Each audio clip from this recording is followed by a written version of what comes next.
Welcome back to the Realm of Unpopular Opinions. This will be a vlog and I will just get straight to it. You've seen the title. This is a sequels I do not care for vlog.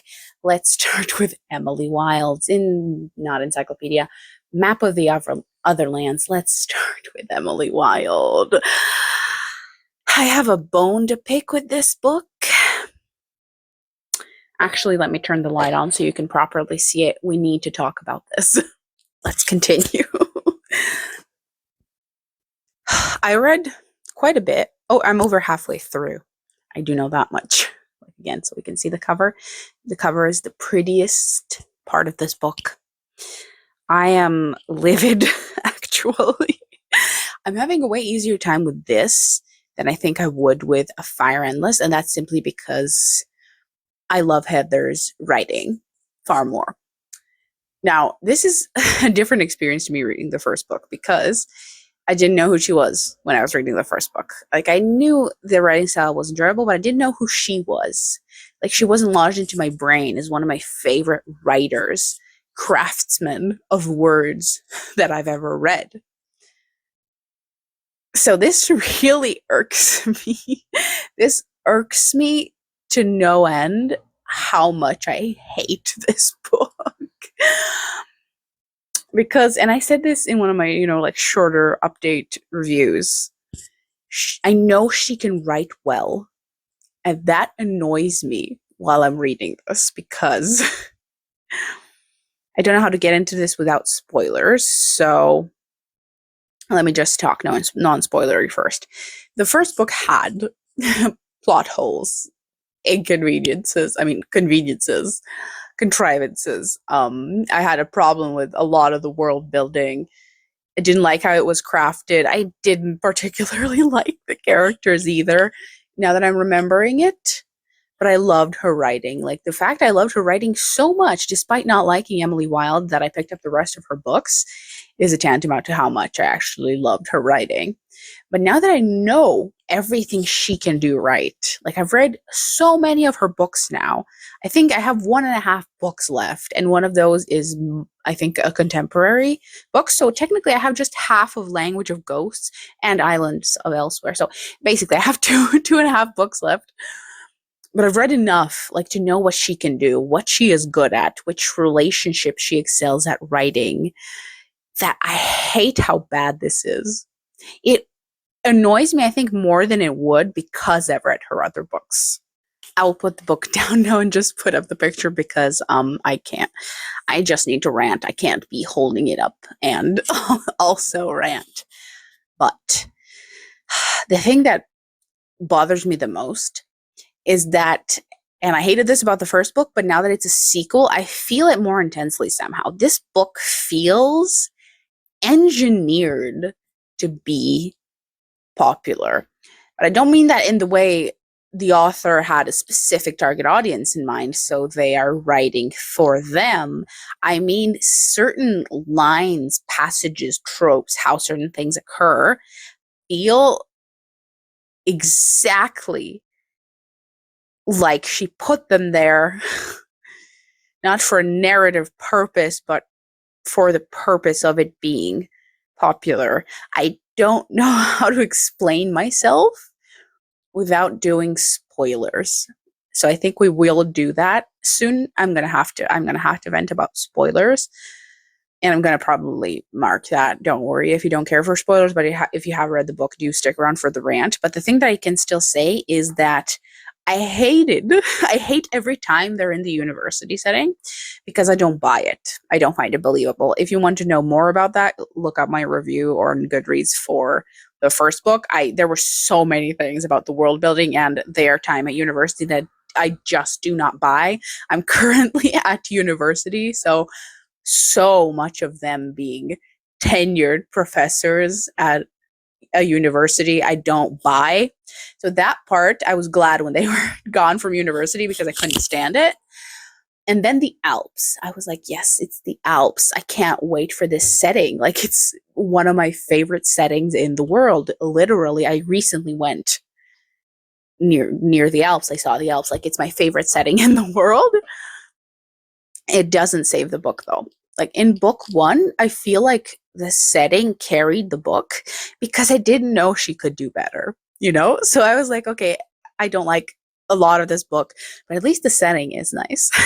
But in this book, because I've read so many of her other work where the relationships, the character dynamics, the characters themselves, the story, the plot, the stakes, everything was so well done that the setting is like the least of what she can do, like the least of her skills. I expect all of her books to be beautifully written and for the setting to suit me. So that's no longer a compliment, you know? Like I haven't hated a single one of her book in terms of the writing style. Like she never misses with the writing style. It's beautiful. I love it. It suits me. Her settings suit me. Like her love of winter and autumn, as I've said before, I adore.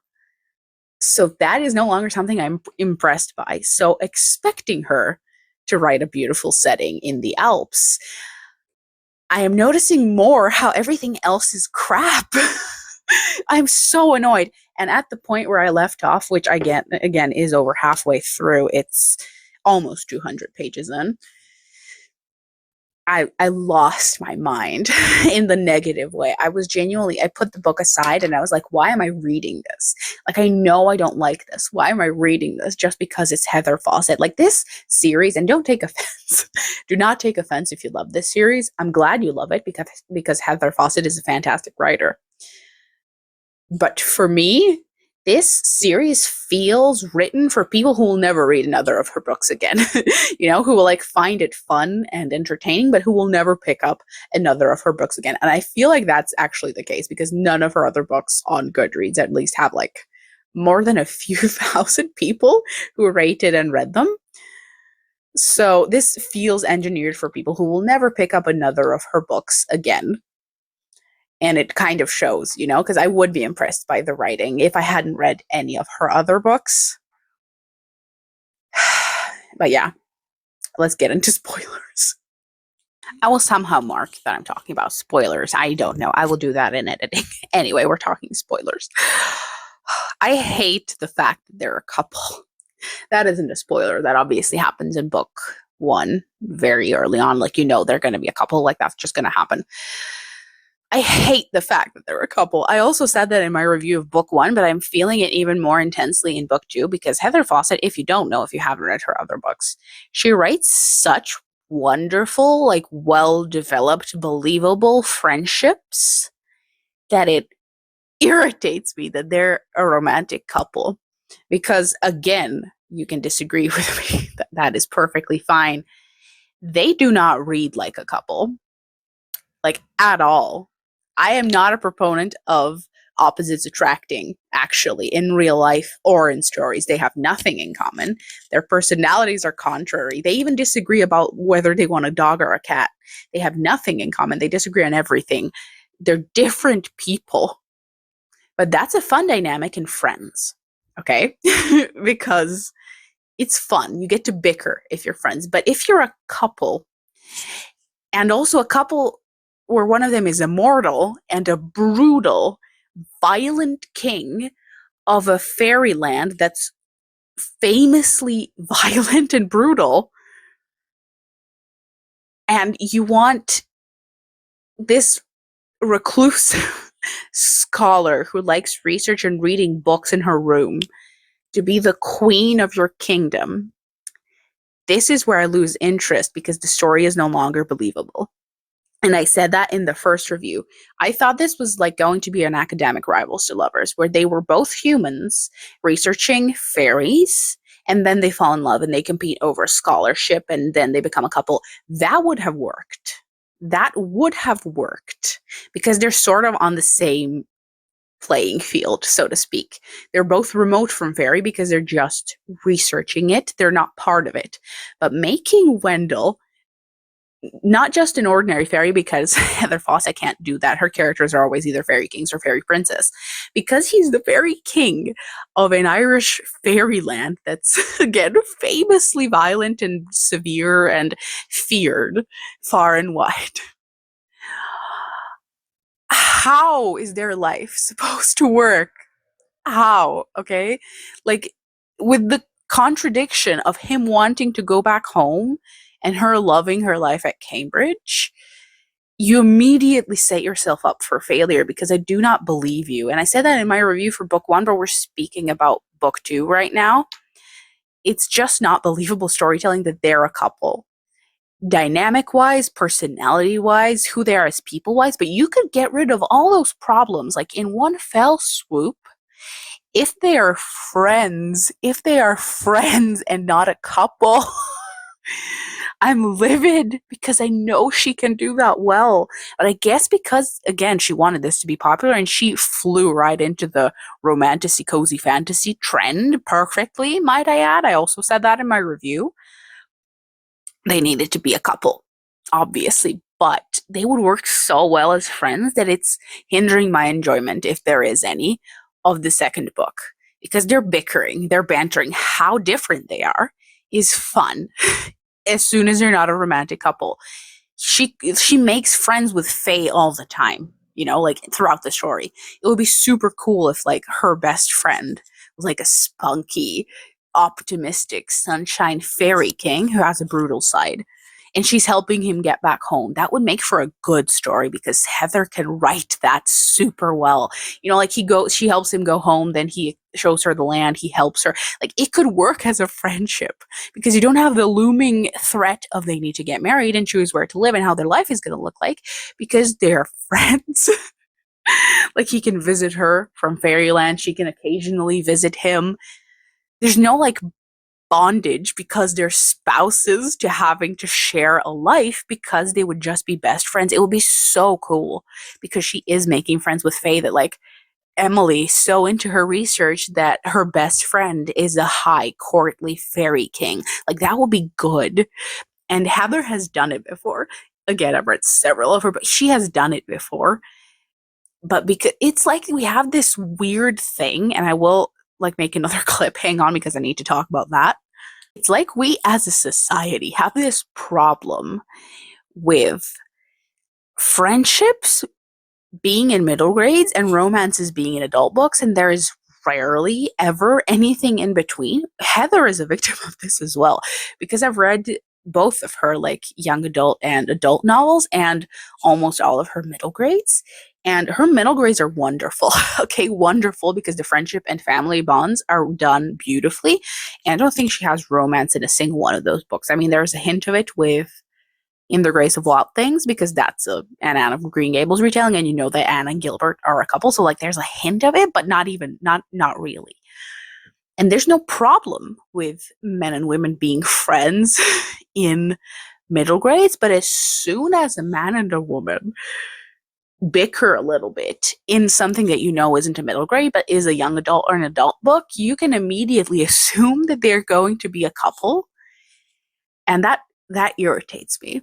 That irritates me because as someone who values true good friendships, especially in stories, that's insulting also in a way because they would make wonderful friends and they would in no universe make a good couple. Every single interaction that they've had that's been romantic, I've just been physically cringing at because it feels so forced.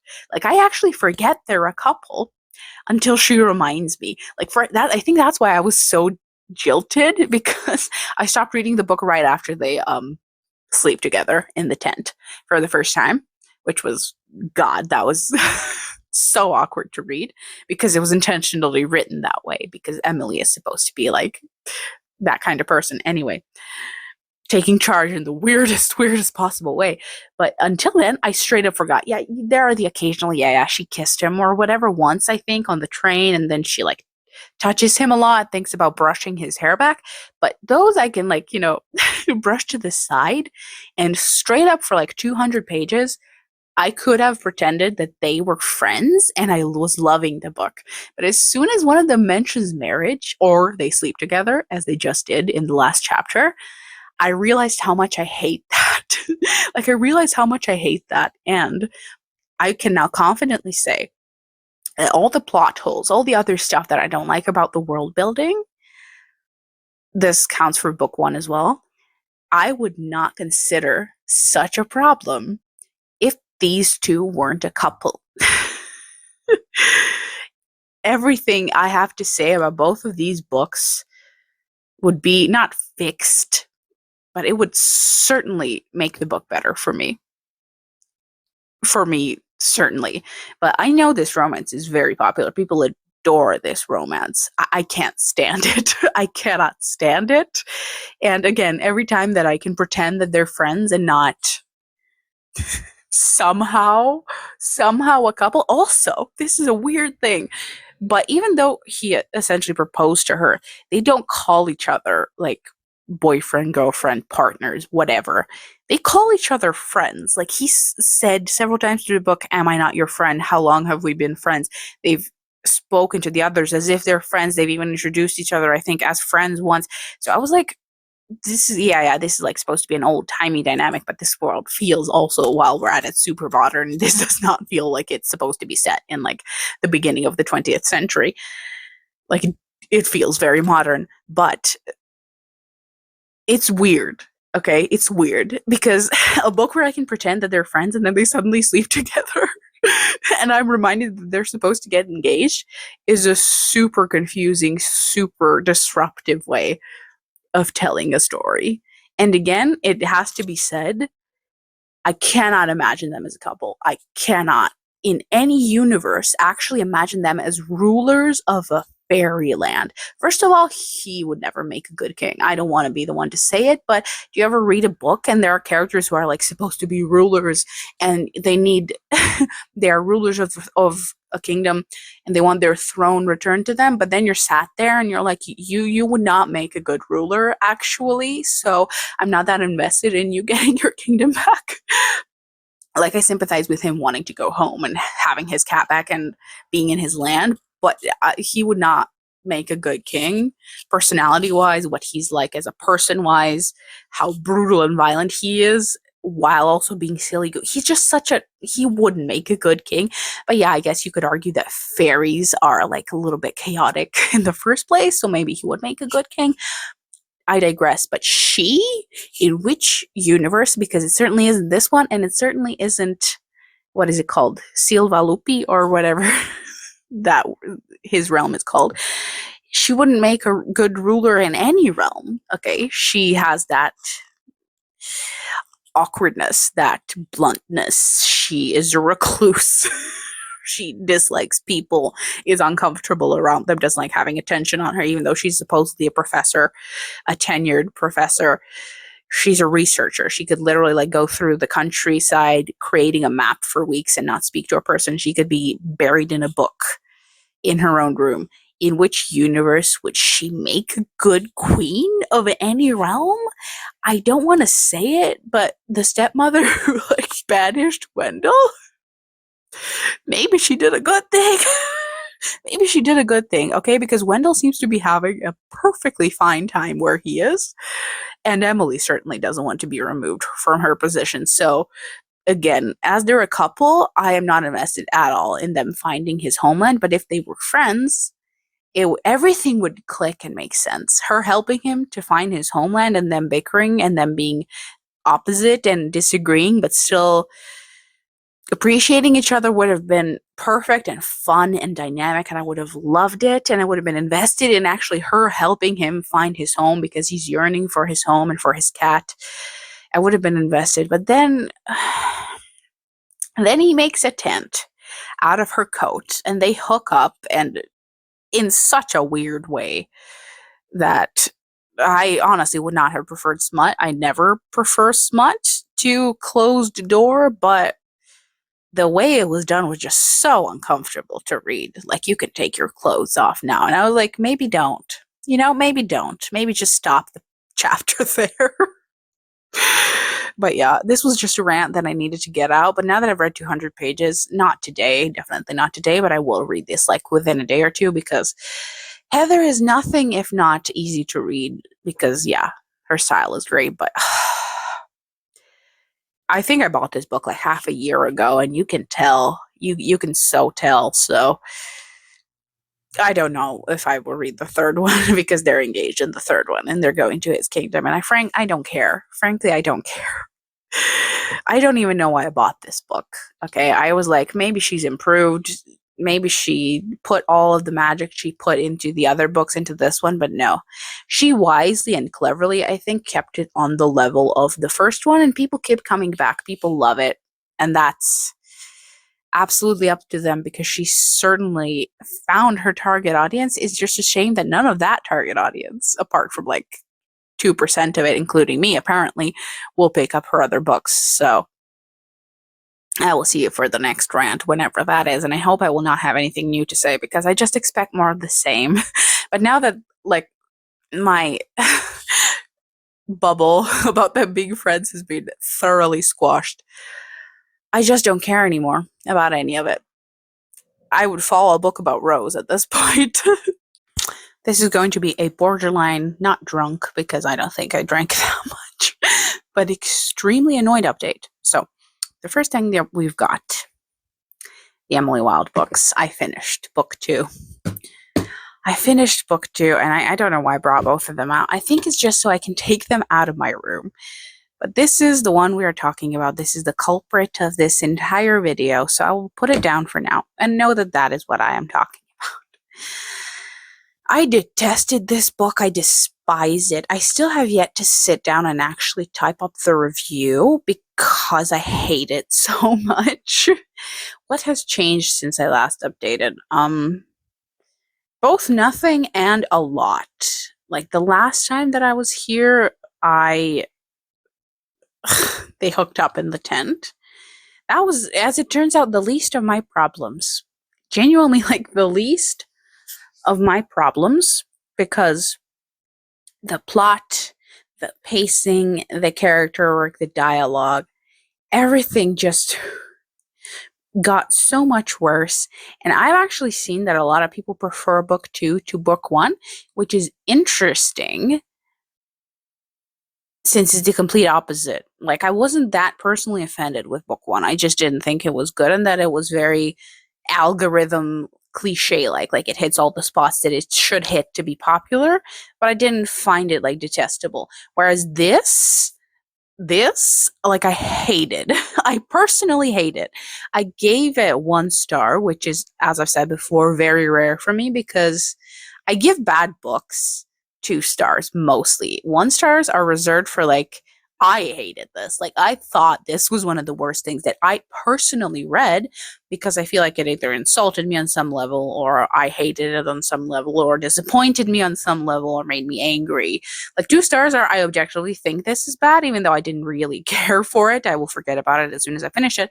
But 1 star is genuinely for, I will remember how much I hated it and how bad it was. And the reason that this goddamn book offends me so much is because I know that Heather can do better. I think in hindsight, I never know how to say that. In hindsight, I think book 1 didn't offend me as much because I didn't know how good she could be. So her style and her, like, whimsy and stuff carried the book for me. And I was like, there's so many plot inconsistencies and it's so cliche, and I don't like the characters, but the writing's very lovely. 3 stars.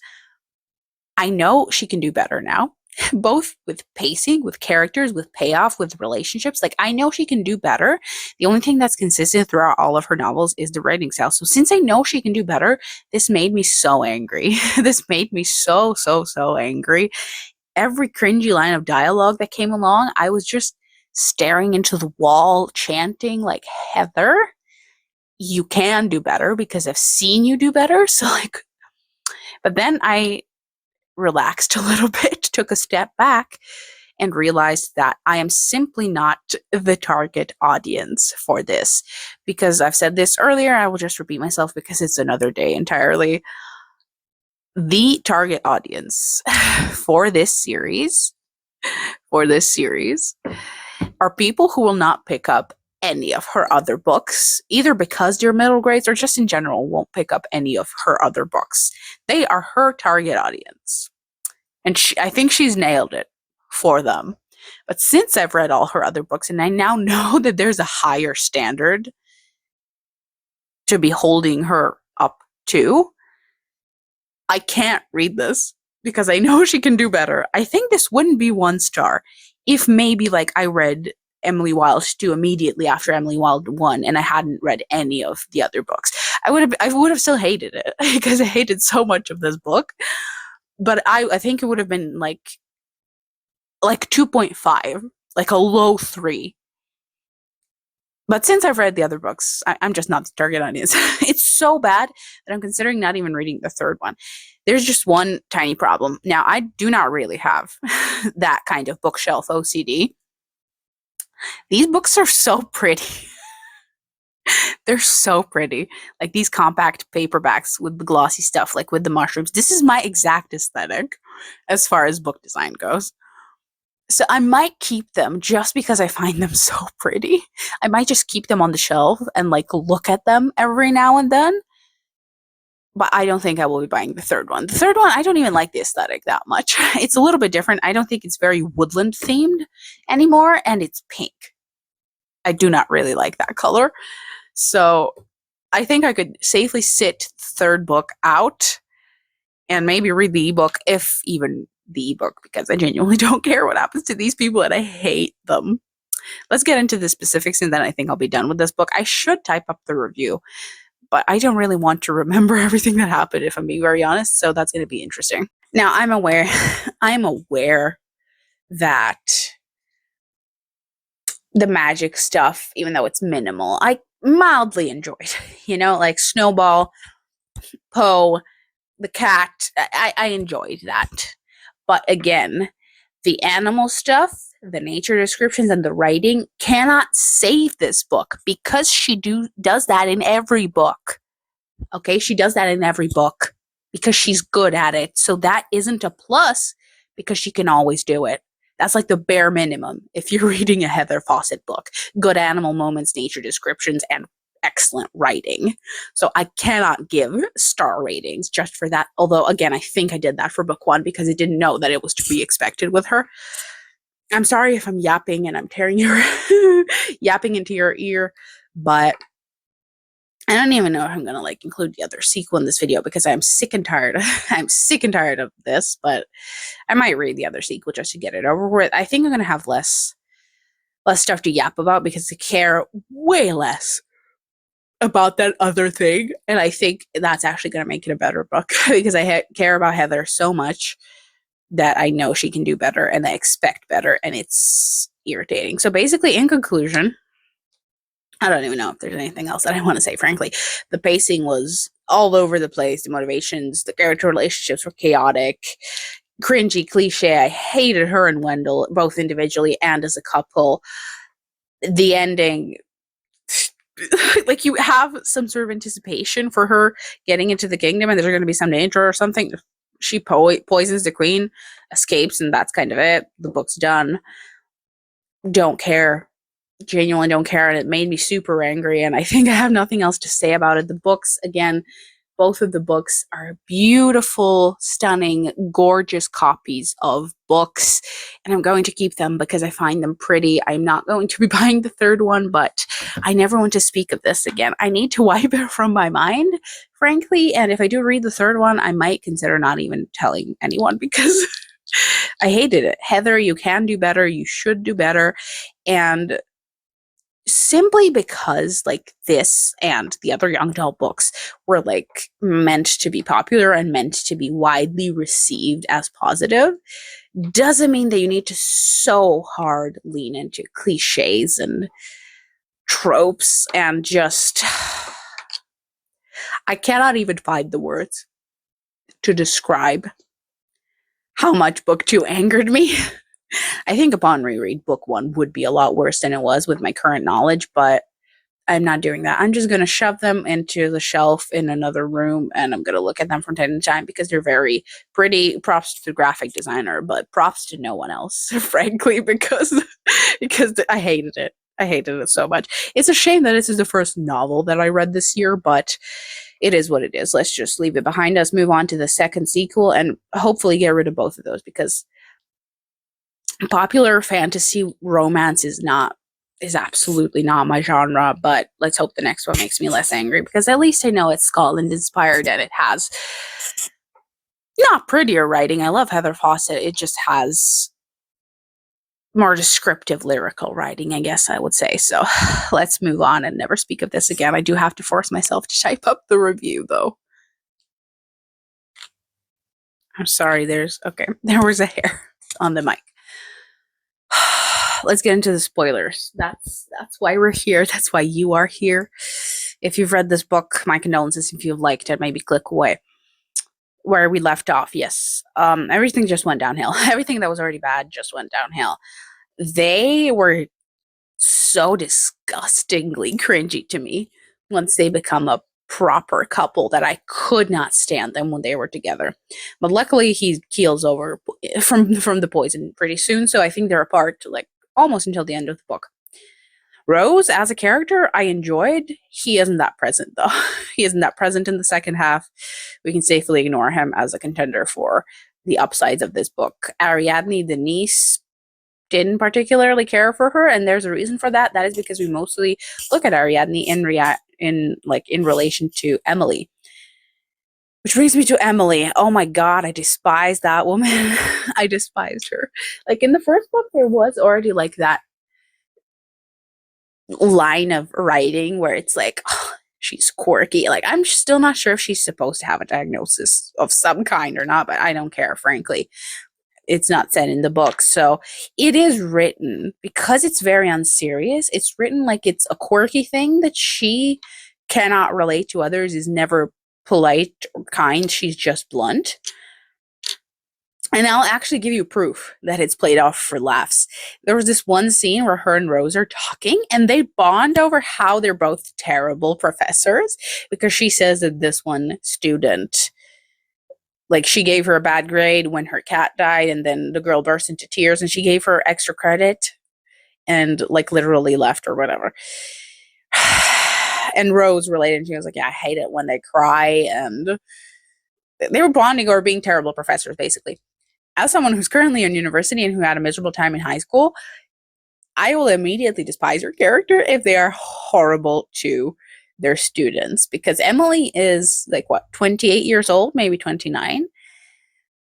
The fact that these students are possibly like at most 10 years younger than her and you're treating them like absolute shit. Also, let's just on a side note, but it's related. These two are not professors. Like they're not professors. Especially not at Cambridge. I do not know what university is like elsewhere in the world, but where I live, these would not be professors. These would absolutely not be professors. They have no qualities of professors. They're terrible people. They hate others. They're not even good at what they do. Like she says several times that Wendell like has lackluster classes. He skips over stuff, and I'm like, how are these people tenured? Also, her constantly being like, I'm tenured. I can take as many breaks as I want. I do not know how that works in other countries, obviously, but that's not. It's not like that where I live.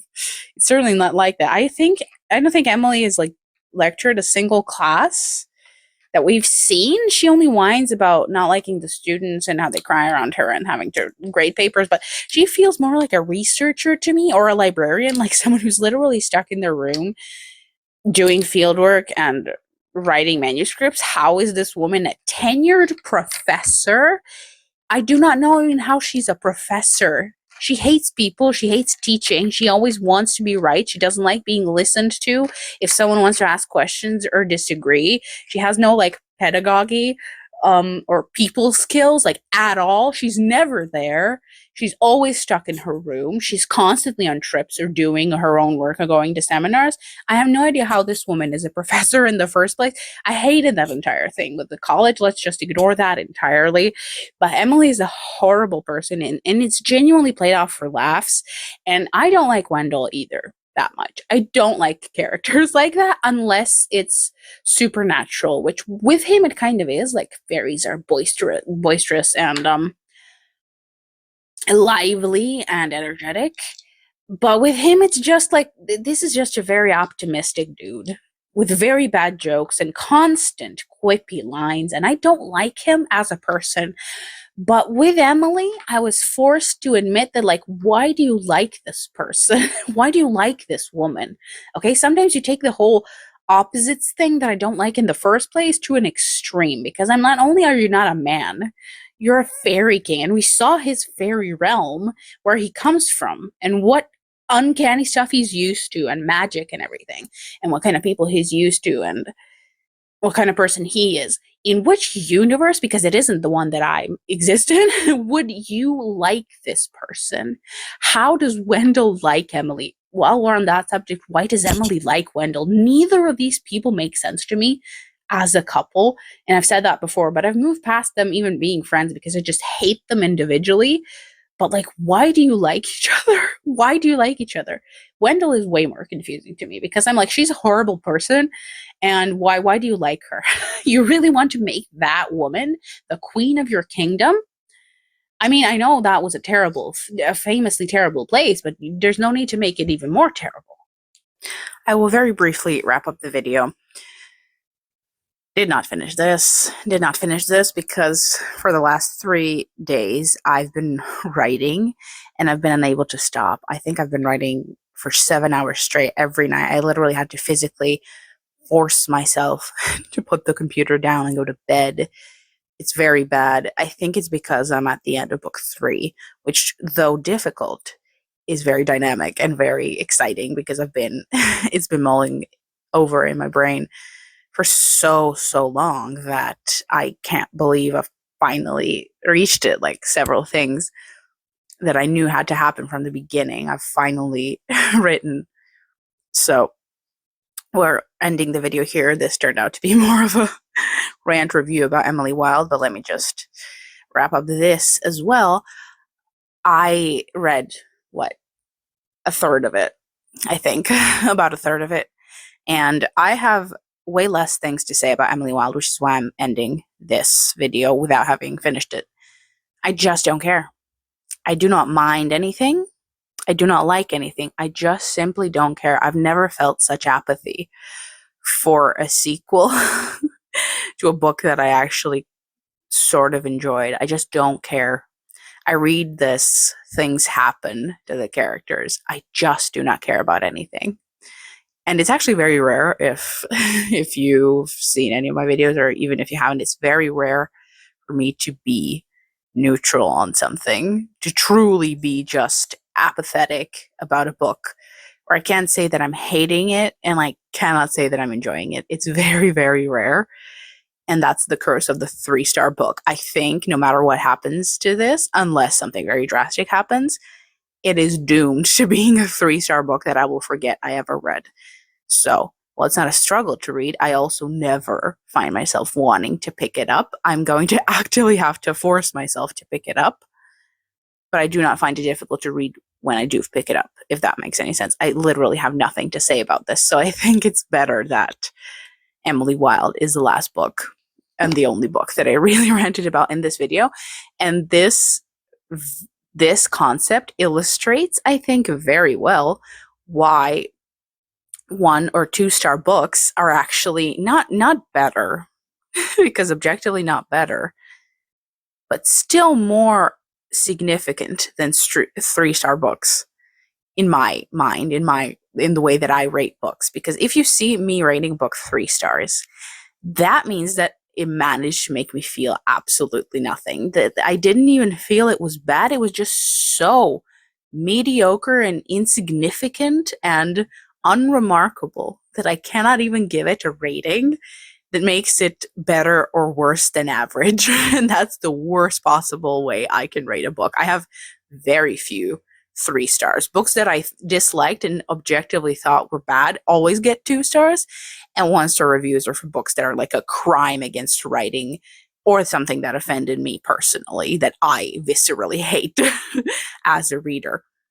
So, as you can see, this entire video was just me bitching about Emily Wilde, which was a 1-star book.